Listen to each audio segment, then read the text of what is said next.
Assalamualaikum warahmatullahi wabarakatuh. Alhamdulillah, salatu wassalamu ala Rasulillah.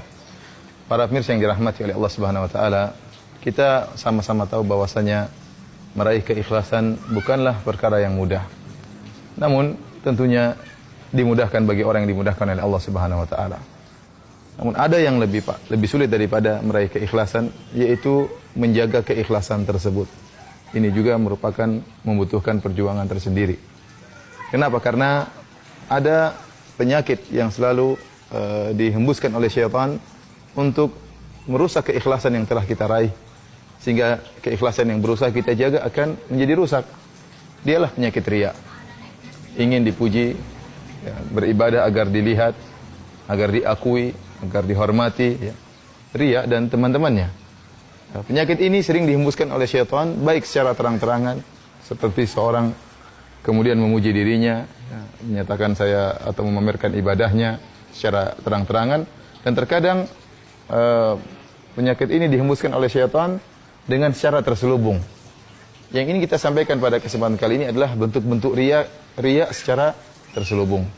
Dan ini sudah disyaratkan oleh sebagian ulama seperti Syekhul Islam Ibn Taimiyah rahimahullahu taala.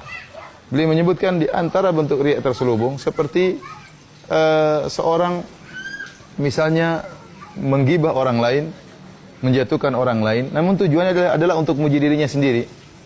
Contohnya, seperti dia mengatakan, saya sudah sering bersafar dengan si fulan. Si fulan itu, kalau saya safar sama dia, saya tidak pernah mendapati dia sholat malam. Terus kalau ada orang membutuhkan sesuatu, dia sangat pelit, tidak mudah untuk bersedekah. Ya, berat hati dia untuk memberikan sumbangan. Maksud dia tatkala menceritakan kejelekan saudaranya ini adalah untuk memuji dirinya. Namun dia bawakan dalam bentuk menceritakan kejelekan saudaranya.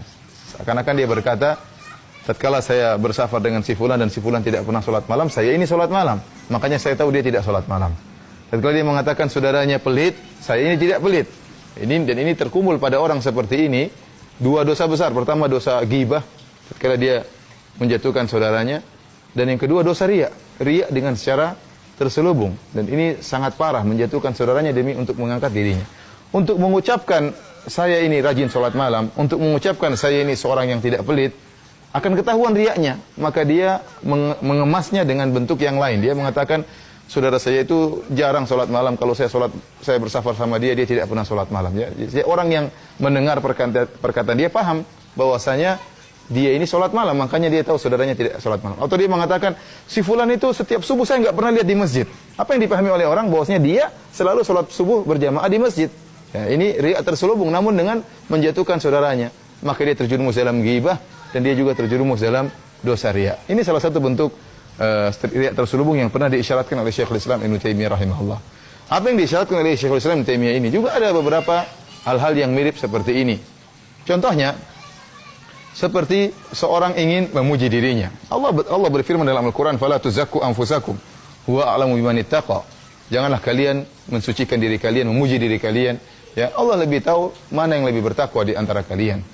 Sebagian orang tatkala ingin mengangkat dirinya, contohnya dia memuji-muji gurunya. Dia mengatakan, "Guru saya adalah seorang yang alim, seorang yang bertakwa, seorang yang soleh, seorang yang hebat." Ya. Ya, dan orang-orang tahu dia adalah murid gurunya tersebut. Ya. Dia ingin mengangkat dirinya namun dengan cara mengangkat gurunya. Atau dia mengatakan, guru saya, syekh saya misalnya sangat hebat. Lebih hebat daripada syekh-syekh yang lain. Lebih bertakwa daripada syekh-syekh yang lain. Lebih tawadhu daripada syekh-syekh yang lain. Alhamdulillah saya murid dia. Ini kadang-kadang bentuk riya. Ya. Dia mengatakan saya adalah murid guru tersebut. Jadi istilahnya mengangkat derajat guru dalam rangka untuk mengangkat dirinya. Oleh karena kita dapat terkadang seorang kemudian menulis biografinya, kemudian mencantumkan nama-nama sederetan nama-nama gurunya, ya, nama-nama gurunya yang begitu banyak, ya, untuk mengesankan bahwasanya dia adalah orang yang hebat, telah berguru dengan puluhan guru atau mungkin 100 guru, ya. Sebenarnya ini bukanlah perkara yang riya, ini perkara ilmiah. Seorang tatkala diminta tentang biografi, ya dia boleh-boleh saja menyampaikan saya pernah belajar sama si fulan, sama si fulan, sama si fulan, boleh-boleh saja. Tapi kita berbicara terkadang ini dijadikan sarana oleh syaitan untuk menghembuskan riya dalam hati seorang dengan menyebutkan nama-nama gurunya yang banyak, dengan menyebutkan kehebatan gurunya, maka dia pun terangkat. Ya, dia ingin menyombongkan dirinya, memamerkan dirinya bahwasanya saya seorang yang hebat karena telah memiliki banyak guru. Dan semisal dengan ini juga sebagian orang yang memamerkan kedekatannya dengan ustadz. Dia mengatakan saya selalu dengan ustadz fulan, ya, selalu bersama dengan ustadz fulan. Ya, ini suatu kebahagiaan seorang murid senantiasa bersama dengan ustadz fulan. Tapi jangan sampai dia mengesankan bahwasanya dia pun ikut hebat sebagaimana ustadz tersebut karena ustadz tersebut dekat dengan dia. Ya. Ini bisa jadi masuk dalam pintu-pintu riya. Ya, kita katakan bahwasanya dekat dengan ustadz baik, tapi bukan berarti hal itu kemudian menjadikan Anda mulia. Ya, betapa banyak orang yang dekat dengan ustadz kemudian malah terpedaya, ya, seakan-akan dia sudah mulia, seakan-akan dia levelnya dekat dengan ustadz, padahal dia tidak bisa apa-apa. Mengaji pun tidak benar, kemudian ilmu pun tidak beres, beramal soleh pun tidak beres. Oleh karenanya terkadang setan memasukkan pintu riya dari pintu ini. Kemudian di antaranya juga para pemirsa yang dirahmati Allah Subhanahu wa taala. Seorang, ya, kita, Allah Subhanahu wa taala berfirman, wa amma bi ni'mati rabbika fahaddits. Adapun terhadap nikmat Rabbmu maka sampaikanlah, maka ucapkanlah. Kita kalau diberi nikmat oleh Allah Subhanahu wa taala kita tunjukkan ya bahwasanya Allah memberikan nikmat kepada kita. Kita enggak boleh kufur terhadap nikmat. Ya, tidak boleh kita mengatakan, oh hidup saya sulit, saya ini banyak kesulitan, saya banyak tanggungan, padahal Allah berikan nikmat kepada kita. Ini salah satu bentuk dari kufur nikmat. Akan tapi pintu ini pun terkadang dijadikan pintu oleh syaitan untuk riya. Contohnya seorang mengatakan, saya alhamdulillah saya selalu dikabulkan doa saya oleh Allah, saya selalu diberi kenikmatan, tidak ada kesulitan, ya. Ini perkataan yang bagus, menunjukkan syukur kepada Allah. Akan tapi terkadang orang yang mengucapkan kalimat seperti ini dalam rangka untuk memuji dirinya, seakan-akan dia mengatakan saya ini seperti wali, artinya saya ini orang yang mulia, maka Allah selalu memenuhi kebutuhan saya, Allah selalu mengabulkan doa saya. Ini terkadang ada pintu riya di sini, hati-hati.